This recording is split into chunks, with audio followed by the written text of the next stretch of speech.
Bem-vindos, fãs da Redonda, mas desta vez não estou falando da bola, estou falando dos DVDs. Eu sou o Lucas Parolin, estou aqui com Flávio Catandi e nós vamos falar sobre DVDs. É isso mesmo, Flávio? É isso mesmo, é algo que está se tornando um pouco mais comum para a cultura dos brasileiros, para a cultura futebolística do povo brasileiro. A gente está mais acostumado em ver DVDs de jogos antigos, jogos marcantes para as pessoas, mas agora está chegando uma nova era de DVD de futebol no Brasil, que trata de documentário, de eventos marcantes. É sobre isso que a gente vai tratar, mas além de falar de DVD brasileiro, a gente também vai falar de DVD internacional, para o povo brasileiro ter esse conhecimento também dos DVDs que são produzidos lá fora, que estão chegando agora no Brasil também. O futebol internacional que é tão rico, tão cheio de história, tão cheio de personagens. Mas me explica um pouquinho mais sobre essa ideia desses DVDs com momentos marcantes ao invés de jogos. Não são os jogos que são marcantes? Não, o europeu, para ele, o que fica mais marcante são momentos da temporada, não os jogos em si. Pra gente que a gente lembra de uma final, alguma coisa assim, eles gostam de lembrar da temporada inteira. Tanto que todo final de temporada, principalmente na Inglaterra, eles fazem um compilado com todos os jogos da temporada e vende sempre. Mesmo que a equipe não seja campeã, está lá feito, produzido, o torcedor compra. Então, eles gostam de ter essa recordação. Principalmente, ainda melhor ter quando o seu time for campeão. Então, o torcedor vai poder ver que durante o Estante Redonda vai ver que tem DVD de time europeu que trata da temporada no geral. E é isso que o Estante Redonda tenta fazer. Ele tenta trazer de volta essa memória. E vamos analisar alguns DVDs bem legais no caminho. Imagina se todo ano o seu time tivesse um DVD completo sobre a temporada. Acho que alguns times que já foram rebaixados não iam gostar tanto desses DVDs nesses anos. Mas hoje vamos falar só de coisa legal. Vamos falar só de grandes gols e vamos falar só de gols em finais. Bom, é legal para quem foi campeão, né? Vamos falar deste DVD aqui. Este DVD aqui traz os grandes gols, aliás, não apenas os grandes gols, os gols de finais de todas as Champions League desde 1956, Flávio. É muito gol, é muito gol. E o legal desse DVD, Flávio, é que ele é dividido em capítulos. A Champions League, que você vai falar daqui a pouco, tem uma história riquíssima. Uma história interessante também, porque saiu da ideia de um jornalista. Imagina que o jornalista vai ter alguma coisa a ver com futebol. Esse DVD ele dividiu em capítulos os grandes momentos da história da Champions League. É isso mesmo, Flávio? Isso mesmo, inclusive são os grandes capítulos e trata também das grandes eras. Como a gente pode ver, tem a primeira grande era que são os conquistadores latinos. Por que os latinos? Fala mais do povo da Espanha, que o maior campeão no início foi o Real Madrid, o início avassalador. Não, mas calma. Eu achava que o grande campeão de todos os tempos era o Barcelona. Você está me falando que é o Real Madrid? Não é bem assim. O Barcelona é o maior time hoje, mas no passado o Real Madrid ganhava de todo mundo. Olha só, a gente não deu nem um minuto de programa e a gente já aprendeu bastante. Depois dessa era dos conquistadores latinos, dos conquistadores espanhóis, nós temos a era da... Tinha os conquistadores espanhóis e também no final tinha os conquistadores portugueses. O primeiro time que derrubou a supremacia do Real Madrid foi o Benfica do Eusébio, então tem essa questão latina que é a Espanha e também Portugal. Eusébio conhecido como Pelé europeu. Depois dessa era de conquistadores espanhóis, portugueses, latinos, tem a era das estrelas do norte. Você quer explicar um pouquinho, Flávio?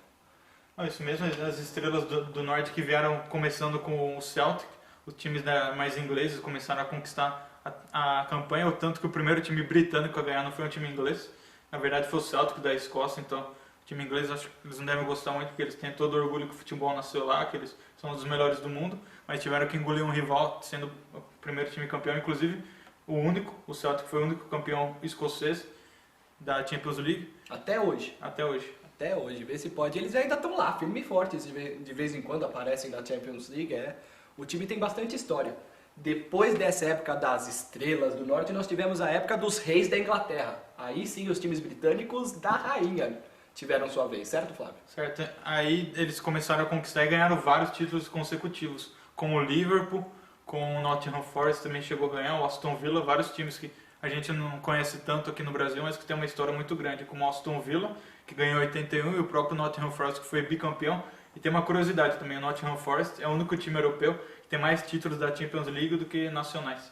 Ele ganhou 2 vezes a Champions e 1 vez o Campeonato Nacional, então é uma boa uma boa coisa para eles, que eles ganharam mais Champions do que nacionais. Seria mais ou menos como se um time brasileiro ganhasse mais Libertadores do que o Campeonatos Brasileiros. É mais ou menos isso? Isso. Quase um São Caetano, porque o São Caetano foi pra final de 2004, certo? 2001. 2001 da Libertadores. Não, 2002, perdão. 2002. 2002. Mas nunca nem chegou perto de um Campeonato Brasileiro. Bom, depois dessa era de reis da Inglaterra, rei Liverpool, rei Aston Villa, rei Nottingham Forest, rei para todo lado, nós tivemos a era das promessas do leste. E eu já vou dizer, tá? Eu sou um cara que tenho favoritos mesmo, e essa é a minha era favorita. Eu acho que deve ser sua era favorita, até porque foi a era das zebras. Quando o time que a gente menos espera ganha, como o Steaua Bucareste, da Romênia, ganhou. Inclusive o goleiro pegou 4 pênaltis contra o Barcelona na final. Ou seja, ele detonou, ele pegou todos os pênaltis. Porque pegando o quarto, o time dele ganhou por 2-0. Ainda não teve um desempenho muito bom, então quem fez a diferença mesmo foi o goleiro, defendendo 4 pênaltis. E também tivemos o Estrela Vermelha, na época da Iugoslávia, que hoje faz parte da Sérvia, ganhando a Champions League. Ou seja, muitas surpresas nessa era de promessas do leste europeu, assim, dos países do leste europeu. O que eu acho mais legal disso é que foi em plena era da Guerra Fria. Então esses países do leste europeu rivalizando com esses países do oeste europeu e dando um pouquinho mais de pimenta nessa disputa fora dos campos. Eu acho isso sensacional. Inclusive tinha a questão, como você bem citou, a questão política, né? Porque o pessoal não jogava só para ganhar o jogo, eles queriam ganhar politicamente também para mostrar a gente é melhor que vocês, não só no jogo, mas também de maneira política. Então tinha essa questão mesmo. Próxima vez que sua mãe falar, calma filha, é só um jogo, você mostra para ela esse vídeo. E finalmente nós chegamos em 1993, numa era que vai até 2005. Infelizmente esse DVD para em 2005 e todos nós sabemos que 2006, 2007, 2008 teve histórias muito legais, pode ser? Não, mas ele para em 2005 porque ele trata dos primeiros 50 anos da Champions League. A Champions League está próxima agora de completar 60, que esse DVD trata especificamente dos 50 anos. Então, por isso que ele para em 2005, mas daqui 2 temporadas vamos completar 60 anos da Champions League, com mais essa e outra, no seguinte, 60 anos. Ele, aliás, mostra os bastidores da final, né, da final número 50 da Champions League. Muito legal mesmo esse DVD, nós vamos mostrar aí na tela diversas vezes o nome exatamente, onde conseguir, pode deixar que vocês vão saber de tudo. Mas, 1993, uma era que o DVD menciona como uma liga só deles. Você pode explicar um pouquinho o que seria uma liga só deles, Flávio? Aqui a Champions League, antes só participavam os campeões mesmo, porque isso tem o nome UEFA Champions League. Aí começou uma liga só deles porque teve uma participação maior de outros clubes, de outras ligas, e também começou a ser uma liga mais global, mais vista pelo mundo inteiro, então, e com isso passou a se chamar aí sim UEFA Champions League, mesmo que não tenha todos os campeões, mas tinha muitos times, os maiores times do mundo, e começou também a ter mais jogadores irem jogar lá fora. Aí, então seria uma liga só deles, mas também uma liga para nós, porque tem muito jogador brasileiro que estava jogando lá a partir dessa época, principalmente nos anos 90, 2000, então o mundo inteiro acabou ficando mais de olho mesmo na Champions League. Inclusive, nós que estamos falando com vocês do ano de 2013, nesta liga de 2013 e 2014, alguns times se alguns times foram campeões, como por exemplo o PSG, seriam o 48º, 49º e 50º jogadores brasileiros a serem campeões. É isso? São 47 brasileiros campeões da UEFA Champions League? Isso mesmo, até hoje, de 56 até 2013, tivemos 47 campeões brasileiros. Os últimos foram o Dante, o Rafinha e o Luiz Gustavo pelo Bayern de Munique. E o primeiro foi o Darcy Silveira dos Santos. Esse eu vou ter que colar porque é bem antigo. O Canário, o apelido dele era o Canário, jogava no América do Rio de Janeiro e foi campeão pelo Real Madrid somente em 1960. Então o brasileiro teve que esperar um pouquinho até chegar a ser campeão. E o primeiro brasileiro que fez gol em finais foi o Jair da Costa, que tinha sido campeão com a seleção em 62, ele fez gol na final pela Inter de Milão em 64. Vamos ver estes gols, aliás, daqui a pouquinho. A gente vai selecionar só, infelizmente não dá para mostrar tudo, senão o programa ficaria grande. A gente vai mostrar o que a gente considera os momentos mais marcantes aqui, para vocês terem uma ideia. Vou mostrar um pouco dos conquistadores latinos, que termina também vale citar com os times italianos, campeões. E depois vai falar, mostrar um pouco dos outros, falar um pouco também que teve tragédia, alguma coisa. E vai ser legal mostrar na promessa do leste a questão do goleiro que defendeu os 4 pênaltis. Bom, entre na tela com a gente. Vem pra cá.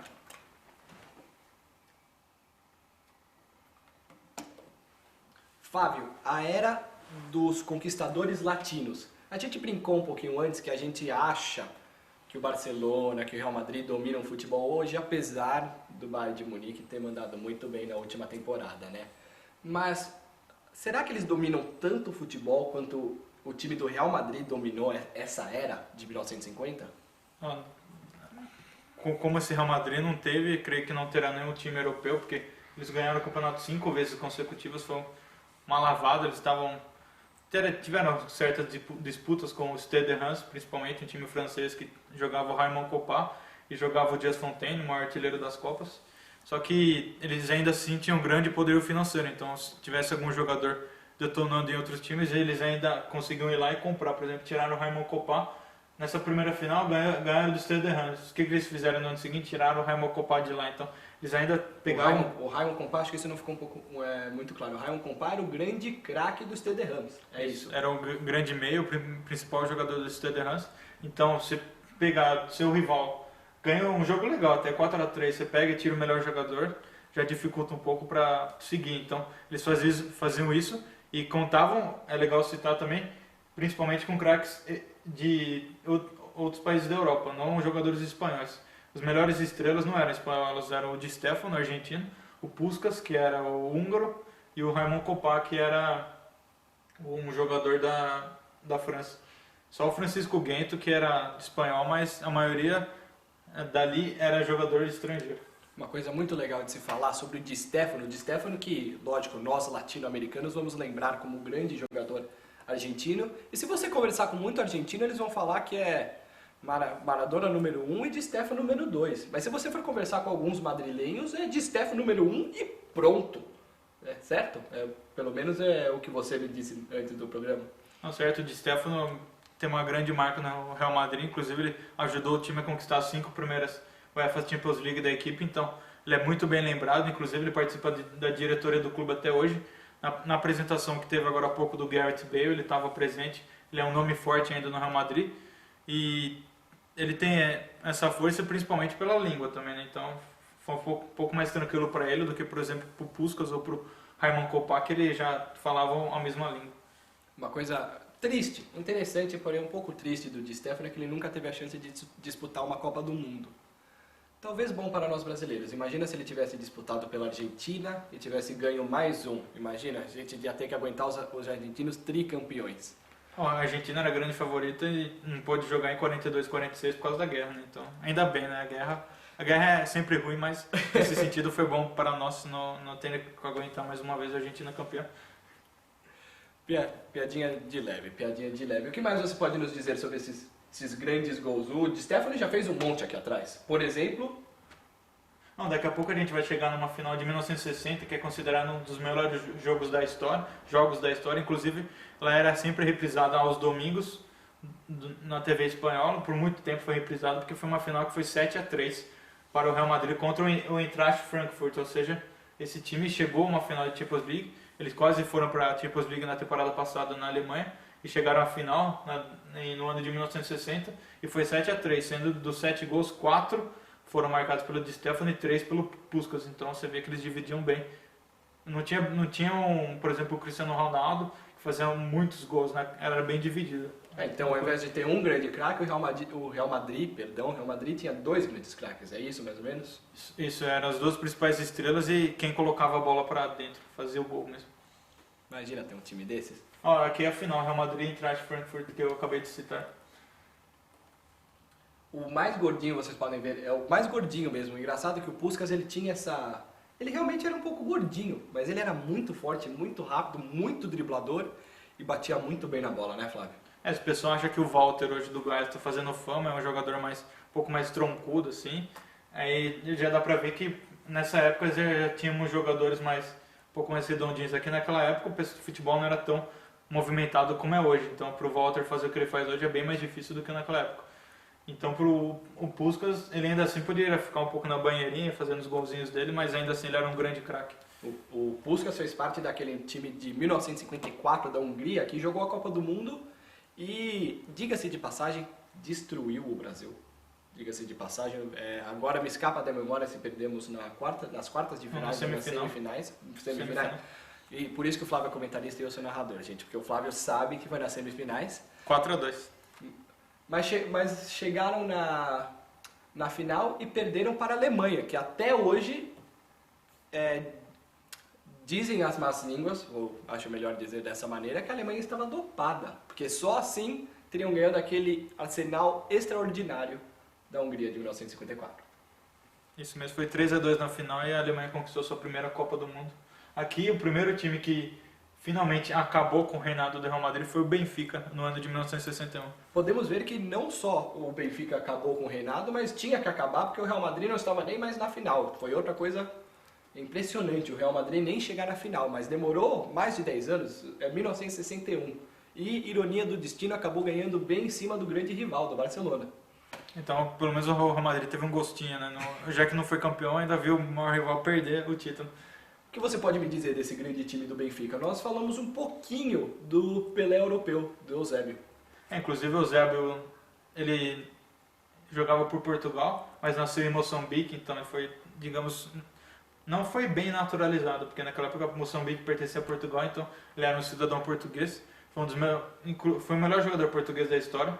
Não dá pra negar que ele era melhor que o Cristiano Ronaldo. É verdade, eu acho que, se vocês discordam com o Flávio, podem comentar aqui embaixo, entendeu? A discussão está aberta, porque eu, por exemplo, sou um que discorda do Flávio, mas isso fica para outro vídeo. Fica para outro vídeo aí, o dia eu não vi o Eusébio jogar, mas pelo que a gente presencia, pelos feitos que ele conseguiu, eu creio que ele foi o melhor jogador do que o Cristiano Ronaldo é hoje. Ele foi o mais importante. Mais importante pode ser melhor. Podemos com certeza dizer uma coisa. Existe uma trindade oficial do futebol europeu e seria Cristiano Ronaldo, Eusébio e Figo. Ou Eusébio aqui. É o futebol português, no caso. Futebol português, perdão, falei errado. O Eusébio aqui ainda é muito forte na FIFA, no futebol mundial. Ele ainda é muito ativo. O Eusébio tem uma grande participação, trabalha como dirigente também.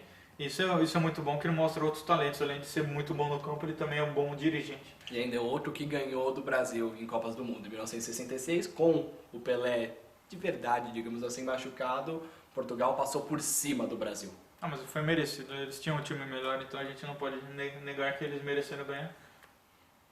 Bom, vamos para a próxima era? Vamos.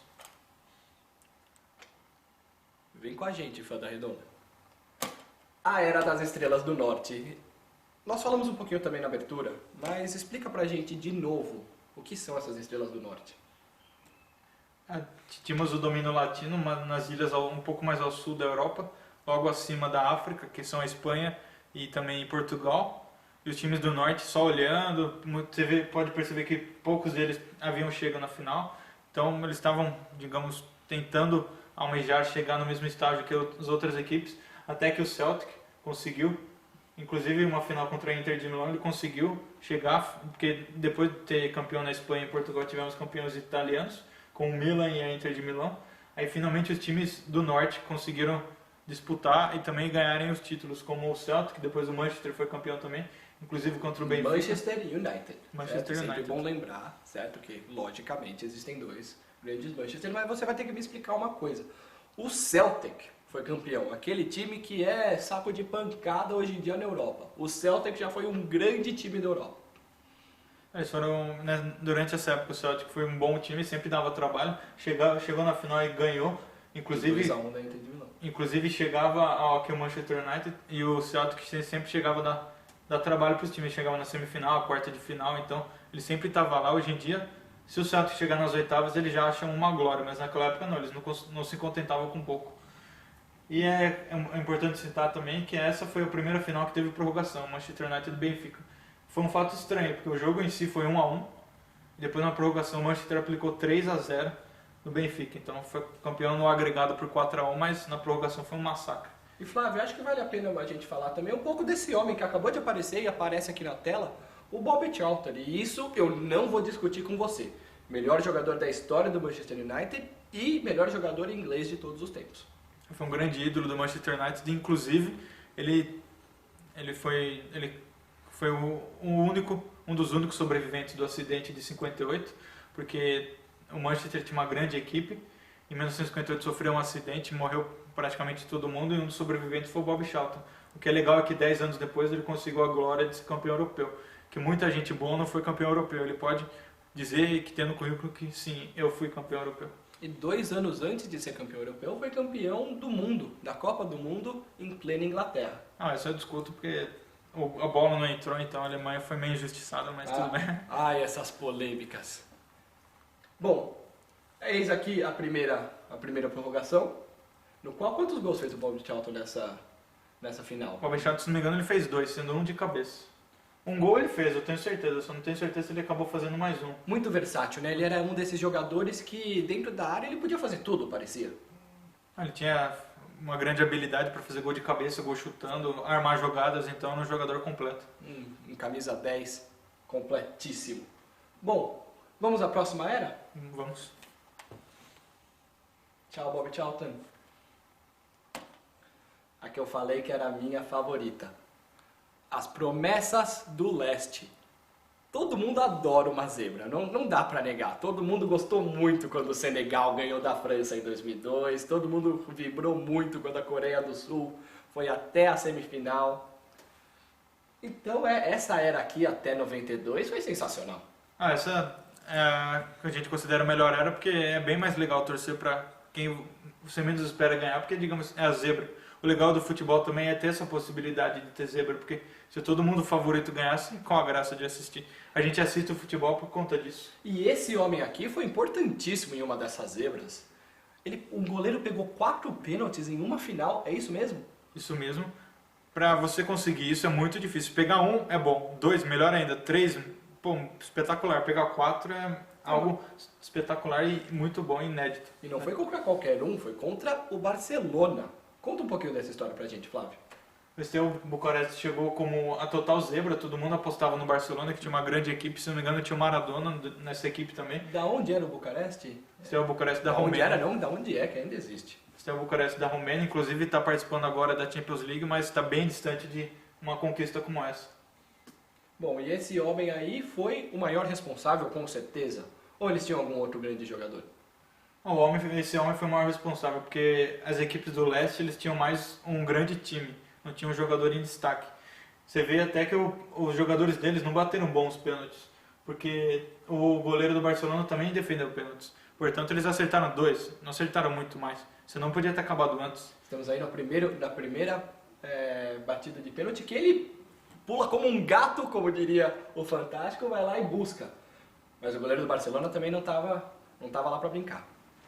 Isso mostra também o mérito do goleiro do Barcelona, que era muito bom, e ainda engrandece o que fez o goleiro do Steaua. O impressionante é que ele vai buscar todas. Não é que os jogadores do Barcelona chutaram no meio, chutaram aqui, ele vai buscar todas, Flávio. Ele vai mesmo no canto, o jogador tenta colocar a bola no canto, exatamente aquele pênalti que a gente diz bem batido, muito difícil de pegar, ele tá lá. Parece que tem uma mão de elástico, mas ele consegue fazer a defesa. Mão de elástico, pé de elástico, e olha como ele fica exaustado. Bom, eu também ficaria se eu tivesse pego 3 pênaltis seguidos, ele ainda ia pegar mais um. Eu ficaria feliz se eu pegasse um pênalti, mas pegando 4, meu Deus.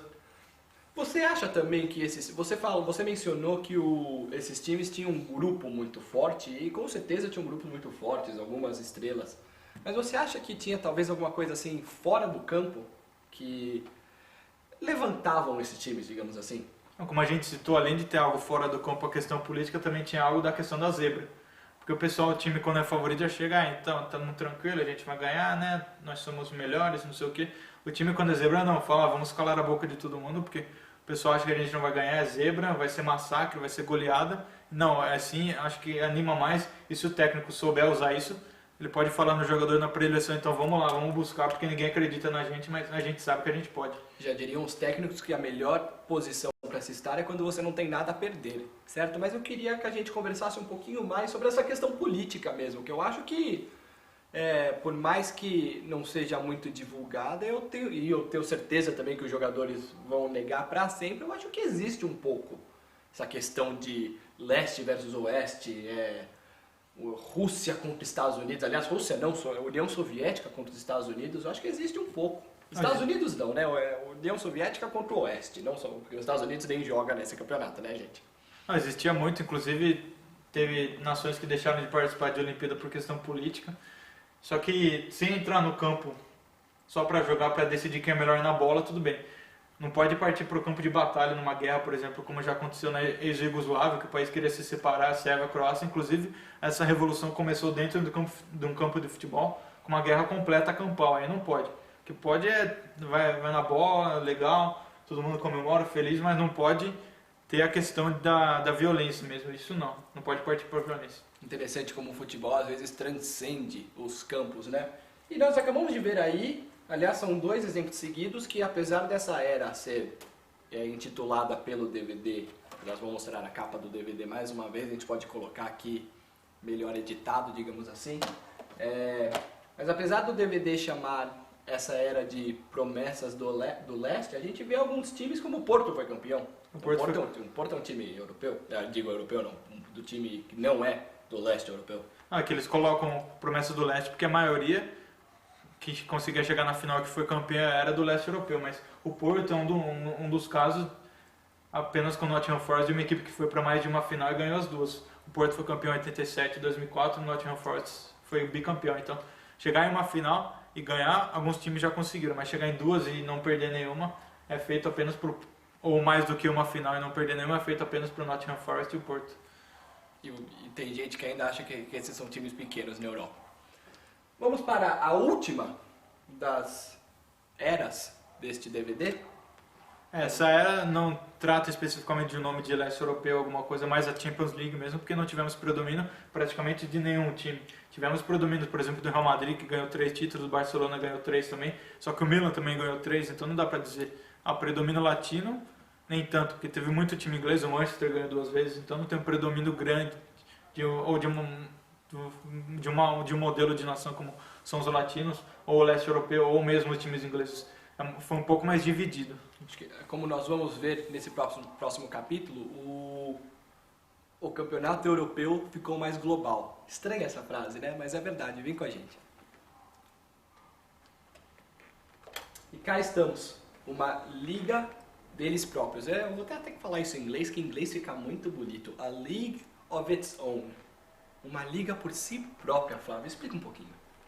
Depois de tantos anos batalhando, finalmente a UEFA Champions League conseguiu ter um nome muito grande mundial. Depois dessa era também, como caiu o muro de Berlim e acabou a União Soviética, o mundo, digamos, ficou mais aberto, a gente acabou tendo conhecimento de tudo, e veio também o advento da internet, da TV, a cabo, várias coisas, então uma liga própria, não só para a Europa, para o mundo inteiro, porque aí a gente conseguia ver os jogos também, passava no Brasil, aí tinha a transmissão da ESPN, no meio da década de 90 eles já passaram a transmitir as finais, então nós brasileiros que éramos fãs de futebol, finalmente conseguimos ver os grandes jogos europeus. E nós conseguimos ver também grandes ídolos brasileiros jogando nesse campeonato. Menciona um que eu consigo pensar em vários que fizeram história nesses anos 90, anos 2000 da Champions League. Um dos principais desses anos foi o Roberto Carlos, ele foi tricampeão, inclusive só ele e o Sávio foram brasileiros que foram 3 vezes campeões da Champions League. Roberto Carlos teve uma grande carreira, saiu do Palmeiras, foi para a Inter de Milão, logo em seguida foi para o Real Madrid, acabou ganhando 3 títulos, foi um jogador muito importante. Também tivemos o Ronaldo, foi um grande jogador, ele não chegou a ser campeão da Champions League, mas teve a sua marca. Apavorava os campos europeus, com certeza. O pessoal já ficava meio assustado, assim. Inclusive teve o Barcelona, também o Romário, chegou a ter um grande papel durante essa época, no início dos anos 90. E tivemos outros grandes craques de outros países, como o meu favorito, se me permite. Por favor. O Zidane. O Zidane conseguiu ir para 2 finais com a Juventus. Mas o Zidane já é europeu também, ou não? Bom, vem da Argélia, né? Ele é argelino, mas ele é a mesma questão do Eusébio. A Argélia tem uma questão de colônia com a França, então ele decidiu jogar pela França, até porque a Argélia não tinha um bom time na época. Talvez com ele ficasse melhor, mas ele acabou tomando a decisão certa e se não fosse por ele, a França talvez nunca tivesse ganho uma Copa do Mundo. Muitos craques africanos também, né, por esses campos, não? Isso mesmo, tivemos o George Weah, Ele não conseguiu participar da Copa do Mundo, mas era um grande jogador. Foi eleito o melhor do mundo? Foi eleito o melhor do mundo, se não me engano, em 1995. E teve grande participação. E a partir daí também tivemos, além de brasileiros, uma maior leva de jogadores africanos atuando em países europeus com grande destaque. Chegando hoje até no Drogba, jogadores assim, mas começou naquela época. E Flávio, porventura estamos assistindo aqui uma final do Barcelona, por favor. Não, na verdade essa é uma grande zebra, porque o pessoal esperava que o Barcelona ia ganhar, porque era uma equipe melhor tecnicamente. Teoricamente é o que eles achavam, que era treinado pelo Cruyff, tinha o Romário, tinha o Raj, tinha uns grandes jogadores. Então o pessoal falou, Barcelona, né, baba, uma apostar no Barcelona. Mas não. Quem que estava lá para vencer o Barcelona? Fábio Capello, grande técnico italiano, e o Milan, que ganhou módicos 4-0, fora o Bayern, assim, foi uma grande final. Inclusive um dos jogadores jogava no Estrela Vermelha, eu esqueci o nome dele, vai fazer um gol agora, um gol muito bonito. Você que souber pode comentar, porque a memória aqui não lembra tudo, mas fez um grande gol. E tinha o Marcel Desailly, também francês, era um time do Milan, o Marco Laudrup do Barcelona também, ou seja, era um time massa. Esse daí jogava muito. Mas vocês conseguiram ver a cara do Romário? Eu fiquei com dó do Romário, olha que normalmente eu não fico com dó do Romário. Mas o Romário às vezes merece, ele fala muito, então tudo bem, acontece. Mas puxando então essa sardinha da zebra, nós vimos aquelas grandes zebras na era do leste europeu. Nós vimos até zebras naquele começo, quando o Benfica foi campeão, quando o Celtic foi campeão, apesar do Celtic ter um time muito bom. Você acha que a Champions League tem essa tendência, digamos assim? Só no ano passado, não, o Málaga logicamente não foi campeão, mas chegou longe. Você acha que tem essa tendência na Champions League de grandes zebras? Uma tendência maior alguns anos atrás, como por exemplo tivemos faz 10 anos agora, a temporada de 2003 e 2004 com 4 zebras chegando na semifinal. O Deportivo La Coruña, que havia eliminado o Milan. Que chegaremos aqui em instantes. Daqui a pouco a gente já mostra. O Mônaco eliminando o Real Madrid, também uma grande zebra. E tivemos além o Porto, que eliminaram o Manchester United. Outra grande zebra, o Chelsea eliminando o Arsenal, que era um time belíssimo. Na época jogava o melhor futebol da Europa, acabou sendo eliminado. E a final foi Porto e Mônaco. Ninguém esperava isso no começo da temporada, então para mim aquela foi a melhor de todas, mas nos últimos anos as zebras ainda aparecem, mas elas ficam ali no máximo até a semifinal, porque a diferença entre os grandes times e os pequenos hoje em dia é muito grande, até pelo poderio econômico, então infelizmente as zebras estão cada vez mais escassas. E você acha que isso será uma tendência para os próximos anos? Eu acredito que sim. Até porque o Real Madrid, eles acabaram de contratar um cara pagando 100 milhões de euros, então, sei lá, muito dinheiro. Às vezes, não por nada, mas ele não valia tudo isso, eu acredito. E além disso, temos, por exemplo, o Paris Saint-Germain, time dominado por dinheiro, o Manchester City, o Chelsea, o Manchester United também tem muito dinheiro. Temos, além, o Mônaco, hoje em dia com muito dinheiro, então essas equipes vão acabar dominando o futebol europeu e deixando a zebra cada vez ficando mais difícil de acontecer, porque se acontecer um ano de ter zebra, no ano seguinte vai ser impossível, porque todos esses grandes jogadores de destaque vão ser comprados por outros times europeus. Bom, e nós ficamos por aqui. Opa, por favor. Não, uma última coisa que é legal citar também, as finais entre equipes do mesmo país. Por exemplo, tivemos a final de 2000 entre Valência e Real Madrid, foi a primeira final entre equipes do mesmo país, e coincidentemente... Pera, em 2000 foi a primeira de todos os tempos, desde 1956. Isso. Entre equipes do mesmo país e, coincidentemente, quem foi campeão dessa, de 2000? O Real Madrid. E lógico, né? 3-0 contra o Valência. Inclusive, a ordem de finais entre equipes do mesmo país é a ordem também de maiores campeões. Porque a Espanha é o país com o maior número de títulos da Champions League, o Real Madrid tem 9, o Barcelona tem 4, ou seja, 13 títulos. Aí em 2003 foi uma final italiana, entre Milan e Juventus. E quem acabou sagrando-se campeão foi o Milan, com grande atuação do Dida, que foi fundamental, pegando vários pênaltis. Inclusive ele pegou 3, não pegou 4, mas pegou 3. Modesto, então. Modesto. Então não é tão bom Eu assim. não quis superar o recorde assim, mas... Aí o Milan ganhou 7, a Inter 3 e a Juventus 2. Portanto, 12 títulos, um a menos do que a Espanha, para a Itália. Em 2008 tivemos a final inglesa, entre Manchester e Chelsea, o Manchester ganhou nos pênaltis. E a Inglaterra também tem 12 títulos, ou seja, a Itália ou a Inglaterra podem empatar com a Espanha. Hoje a Espanha tomar a liderança de uma maneira ainda maior. E pela Inglaterra foram campeões Liverpool com 5, Manchester 3, Nottingham Forest 2, Aston Villa 1 e Chelsea também 1. Aí ano passado tivemos a final alemã, Bayern de Munique e Borussia Dortmund, o Bayern ganhou de 2-1 e com o título do Bayern, a Alemanha passou a ter 7 conquistas de Champions League. O Bayern tem 5, o Borussia 1 e o Hamburgo 1. Essas daí são apenas alguns dos detalhes desse campeonato enorme, que tem tanta história, tantos personagens, tão rica. E nós mostramos um pouquinho para vocês, e vocês podem ver muito mais aqui nesse DVD. Os 50 anos da Copa dos Campeões. Flávio, Lucas, Estante Redonda. Muito obrigado e nos vemos na próxima. Obrigado, até mais. Nossa, será que ficou muito grande? Esquecemos, né, de... Pô, acho que ficou meio